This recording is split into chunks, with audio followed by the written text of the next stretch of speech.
थोड़ी देर तक तो मैं उसकी हरकत का इंतजार करता रहा, लेकिन ऐसा लग रहा था जैसे वह गहरी नींद में सो रही है। फिर मुझ में और भी ज्यादा हिम्मत आ गई।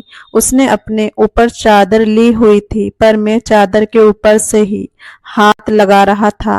15 मिनट तक मैं ऐसे ही चादर के ऊपर से हाथ लगाता रहा, लेकिन उसने कोई इशारा नहीं किया। कमरे में एक तो बहुत अंधेरा था और बाहर से तेज बारिश की आवाज का शोर था। अब मुझ में और हिम्मत आ गई थी और मैं थोड़ा सा और आगे खसक गया।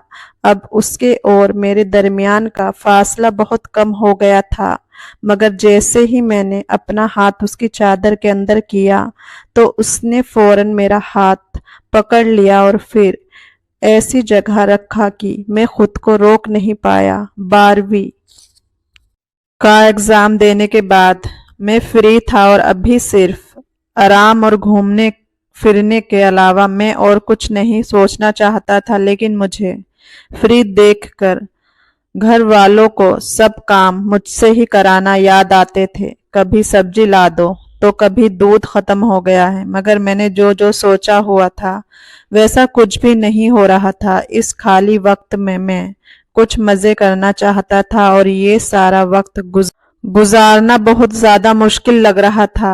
दोस्तों के साथ घूमने का प्रोग्राम बनाया, लेकिन सबकी किसी ना किसी मजबूरी की वजह से वो भी ना हो सका।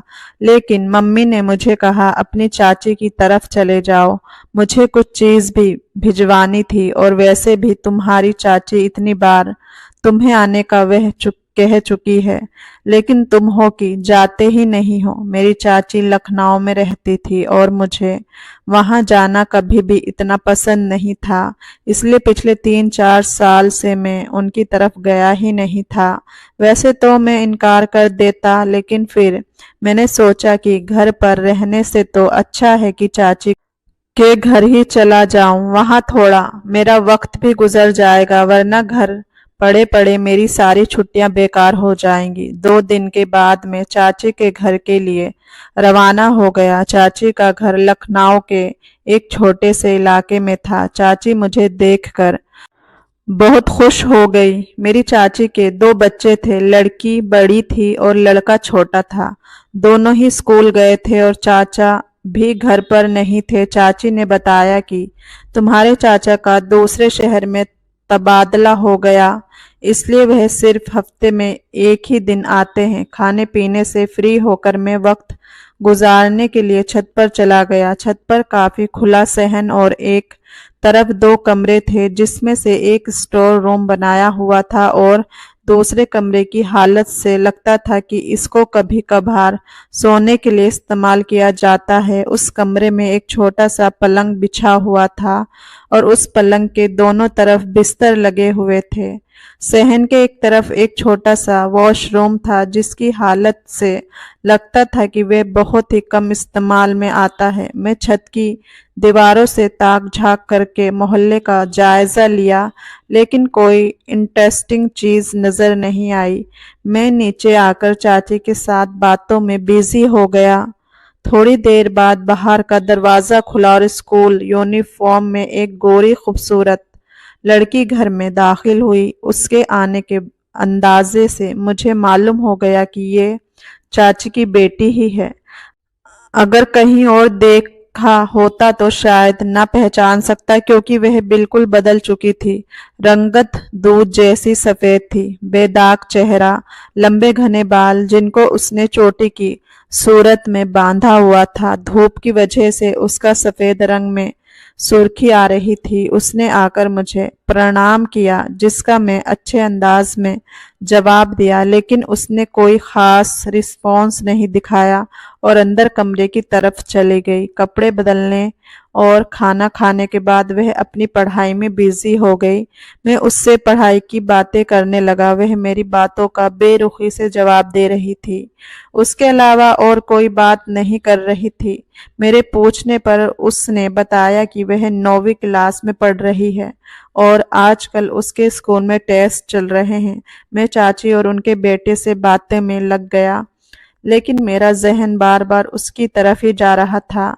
वह मुझे जितना इग्नोर कर रही थी, मैं उतना ही उसके पास जाने के लिए बहाने तलाश कर रहा था।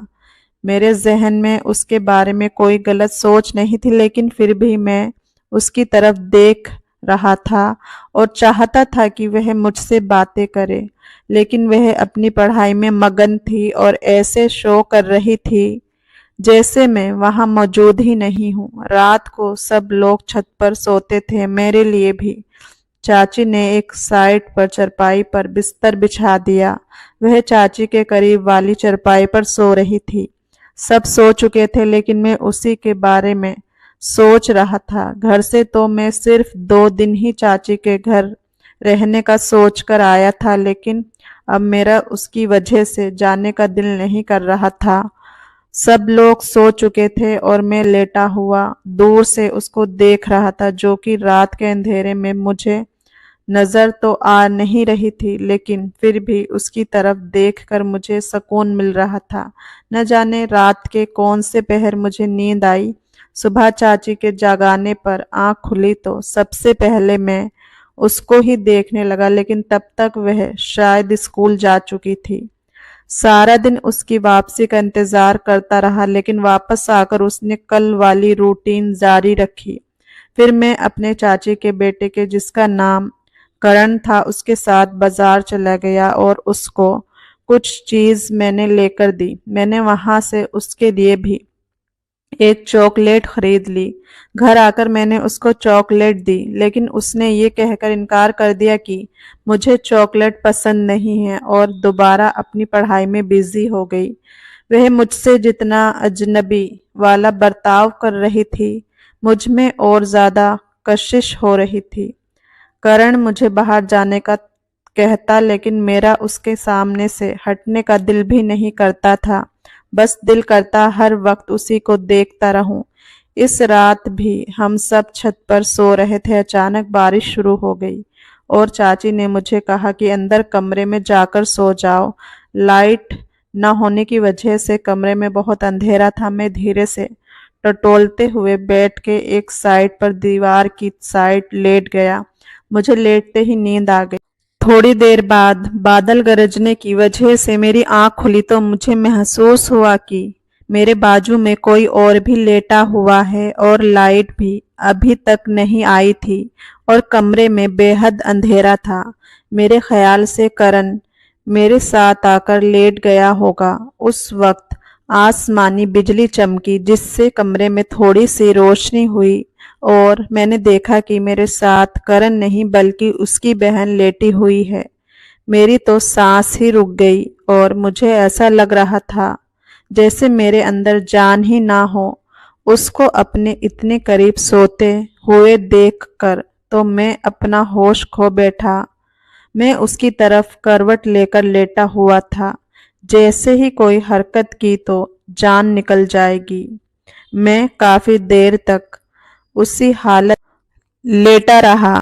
थोड़ी देर में कुछ नॉर्मल हुआ तो दिल उसको छूने को किया, लेकिन मुझे डर लग रहा था कि अगर उसकी आंख खुल गई तो कहीं कोई मसला ना हो जाए। मुझे अंदाजा हो गया था कि कमरे में अंधेरे की वजह से वह यहाँ आकर लेट गई है। अगर उसको मालूम होता तो वह कभी भी यहाँ न लेटती। मेरी किसी भी किस्म की हरकत करने से पहले ये समझना जरूरी था कि वह गलती से यहाँ लेटी है या जानबूझकर। मैं नींद में करवट लेने के अंदाज में अपना हाथ उसके बाजू पर इस तरह रखा कि उसकी आंख खुल जाए। मेरे हाथ ने जैसे ही उसको छुआ तो मेरे अंदर जैसे एक अजीब सा करंट लगा हो। उसके बाजू किसी रेशमी तकिए की तरह नरम था। मेरे प्लान के मुताबिक मेरा हाथ लगने से उसकी आंख खुल गई तो फौरन उसने मेरे हाथ पीछे किया और उठकर बैठ गई और अंधेरे में ही गौर से मेरी तरफ देखने लगी, जैसे यह अंदाजा लगाने की कोशिश कर रही हो कि उसके साथ कौन सो रहा है। मैं ऐसे शो कर रहा था जैसे गहरी नींद में हूं और मुझे आसपास दुनिया की कोई खबर नहीं है। मेरे हल्के हल्के खराटे से उसको मालूम हो गया कि वह करण के बजाय मेरे साथ सो रही है। उसने जल्दी से अपनी चादर उठाई और पलंग की दूसरी साइड पर जाकर लेट गई। मैंने ठंडी सांस भरी और अपने आप को कोसने लगा कि उसको जगाने की क्या जरूरत थी। ऐसे में कम से कम वो मेरे पास तो लेटी हुई थी। अब पता नहीं ऐसा मौका दोबारा मिलेगा या नहीं। अगले दिन उसने पहले जैसे ही बर्ताव रखा। ऐसा कुछ नहीं लग रहा था कि रात की बात पर कुछ रिएक्ट कर रही हो। आज तो वह थोड़ा परेशान लग रही थी और पहले से भी ज्यादा पढ़ाई में बिजी थी। मैंने थोड़ी हिम्मत करके उससे परेशानी की वजह पूछी तो उसके बजाय चाची ने बताया कि कल इसका मैथ का पेपर है और ये मैथ में काफी कमजोर है। मैंने कहा कि चाची आप फिक्र ना करें, मैं तैयारी करा देता हूँ। ये सुनकर उसको कुछ तसल्ली हुई। मैं देर रात तक उसके साथ बैठकर मैथ की तैयारी कराई। इस दौरान काफी बार मेरा हाथ उसके हाथ को छुआ तो जैसे करंट सा लग गया था। उसके बाद वह मेरे साथ कुछ हद तक फ्रैंक हो गई थी। अब अगले दिन पेपर देकर आई तो काफी खुश लग रही थी। मेरे पूछने पर उसने बताया कि पेपर बहुत अच्छा गया है और आज मेरे पेपर भी खत्म हो गए हैं। फिर उसने मुझसे हाथ मिलाकर मेरा शुक्रिया अदा किया और कहा, आपकी वजह से मेरा पेपर अच्छा गया है। उसका नाजुक हाथ अपने हाथ में लेकर मैं तो अपने आप से ही बेगाना हो गया था। उसके बाद तो मैंने उसका बिल्कुल ही अलग रूप देखा। वह मुझसे बहुत ही फ्री हो गई थी और अगले 2 दिन हम लोगों ने खूब गपशप की। इस रात को सोते ही फिर से बारिश हो गई और चाची ने आज भी मुझे अंदर जाकर सोने को कहा था। मैं कमरे में बेड की दूसरी साइड पर आकर सो गया जहां करण सोया हुआ था। थोड़ी देर के बाद मेरी आंख खुली। कमरे में अंधेरा था। उस वक्त बिजली चमकी और उस चंद सेकंड की रोशनी में मुझे लगा कि मेरे साथ करण के बजाय वही सो रही है। मैं तो जैसे शॉक्ड हो गया। थोड़ी देर ऐसे ही लेटे रहने के बाद मैंने सोचा उस दिन की तरह इसको फिर जगा दूं, वरना लाइट आने पर या सुबह उठने पर चाची ने देख लिया तो पता नहीं क्या समझेंगी। मैं अपना हाथ उसके बाजू पर इस तरह मारा जैसे कि नींद में लग गया हो। वह उठी और बैठकर गौर से मेरी तरफ देखने लगी और फिर दोबारा वहीं पर लेट गई। मगर मैं अभी भी लेटा रहा और सोने की एक्टिंग जारी रखी। मैं दीवार वाली तरफ था और वह पलंग की तरफ। हमारे दरमियान फासला बहुत ही कम था, मगर अब मुझे समझ नहीं आ रहा था कि क्या करूं। मैंने सोचा कि उठकर दूसरी तरफ सो जाऊं, लेकिन फिर वही लेटा रहा। 10-15 मिनट तक ऐसे ही लेटा रहा। फिर थोड़ी हिम्मत करके अपना हाथ आगे बढ़ाया और उसकी कमर पर रख दिया। हाथ रखते ही जैसे मुझे न जाने क्या होने लगा। थोड़ी देर तक उसकी किसी हरकत का इंतजार करता रहा, लेकिन ऐसा लग रहा था कि जैसे वह गहरी नींद में सो रही है। फिर मुझ में और हिम्मत आ गई। उसने अपने ऊपर चादर ओढ़ी हुई थी और मैं चादर के ऊपर से हाथ फेर रहा था। 15 मिनट तक मैं ऐसे ही चादर के ऊपर से हाथ फेरता रहा, लेकिन उसने कोई रिस्पॉन्स नहीं दिया। कमरे में एक तो बहुत अंधेरा था और बाहर से तेज बारिश की आवाज का शोर था। अब मुझ में और हिम्मत आ गई और मैं थोड़ा और आगे को सरक का। अब उसके और मेरे दरमियान का फासला बहुत कम हो गया था, मगर जैसे ही मैंने अपना हाथ उसके चादर के अंदर किया तो उसने फौरन से मेरा हाथ पकड़ लिया। मेरी तो जैसे जान ही निकल गई, मगर मैंने कोई हरकत नहीं की और मैं यूं ही लेटा रहा। मगर अभी तक उसने मेरा हाथ पकड़ा हुआ था।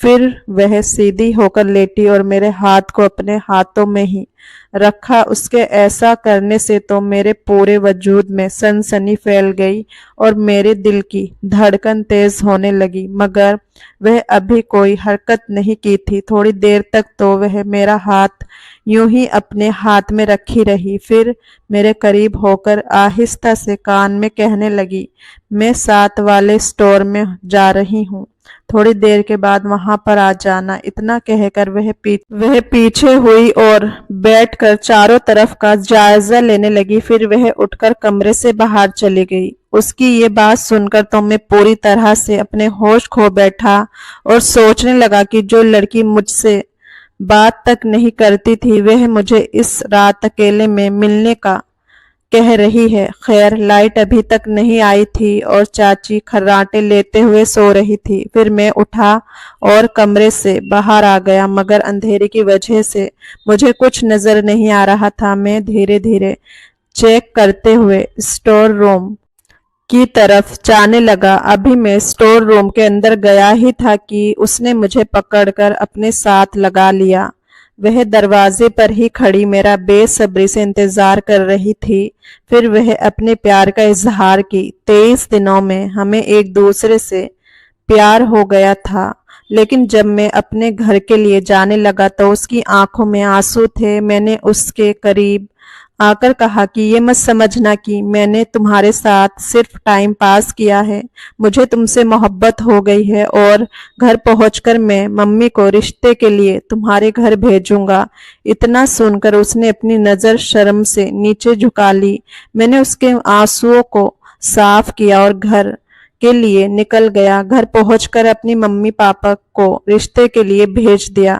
मेरे मम्मी पापा को भी कोई ऐतराज नहीं था। फिर मेरी चाची ने भी मंजूरी दे दी और इस तरह से हमारी शादी हो गई। दोस्तों कहानी पसंद आई हो तो लाइक शेयर और चैनल को सब्सक्राइब जरूर करें। फिर मिलेंगे एक नई और दिलचस्प कहानी में। धन्यवाद।